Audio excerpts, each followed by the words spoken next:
hair designer Francesco Pegoretti and makeup designer Jenna Carboni worked as a team to focus on the two leads of Ridley Scott's historical epic Napoleon, about the eponymous French general and emperor Joaquin Phoenix, and his free-spirited first wife, Josephine Vanessa Kirby.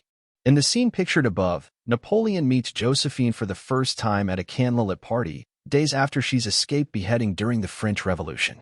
For the first part of the movie, she has to have short hair because she was in the prison waiting for the guillotine, explains Pegoretti. In the real story of Josephine's life, she was saved from beheading by only one day and had cut her hair off herself to prevent it from getting caught by the blade.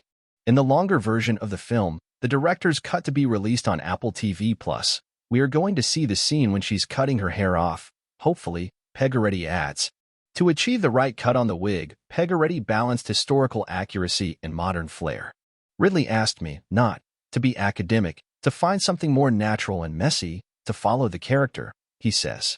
It's like, she's going to a Cure concert, adds Carboni. The concept was to go with something edgy and decadent, kind of pixie punk. Josephine was so wild. Even when she becomes empress, she's never going to be like the other aristocrats.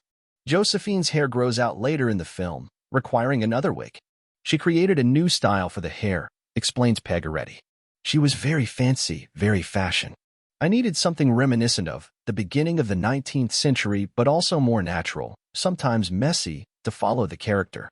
Josephine was raised outside the aristocracy in Martinique, infiltrating her way into the French elite as an adult. As such, we decided to keep her eyebrow quite strong because that's part of the wildness she's always been, and she's always going to be, says Carboni.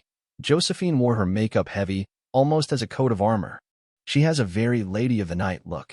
In a way, it's almost to hide behind that makeup, says Carboni. She's just coming out from prison.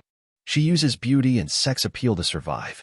She adds, I didn't want to do anything clownish because she still had to look sexy, but I wanted the heaviness of the makeup. When she first meets Napoleon, Josephine glistens as she crosses the room. For her body, Carboni confesses, Vanessa has the most beautiful skin ever. That was a big help. But still, I put translucent product on her skin because the ambient lighting was very dark candlelight. I still wanted her skin to catch the light. For the smudgy black eye, Carboni applied shadow mostly with her finger because it had to look like she did it so she didn't have to be perfect. She used a crimson red on Kirby's cheeks and lip to flush Josephine with sensuality. Pegoretti and Carboni say Scott films with as many as 11 cameras shooting at once, with very few takes. You really have to know what you're doing, and you cannot be sloppy, Carboni notes. He only does 1 or 2 takes, so you don't have the chance to say, oops, sorry. You have to be 100% right on the first take.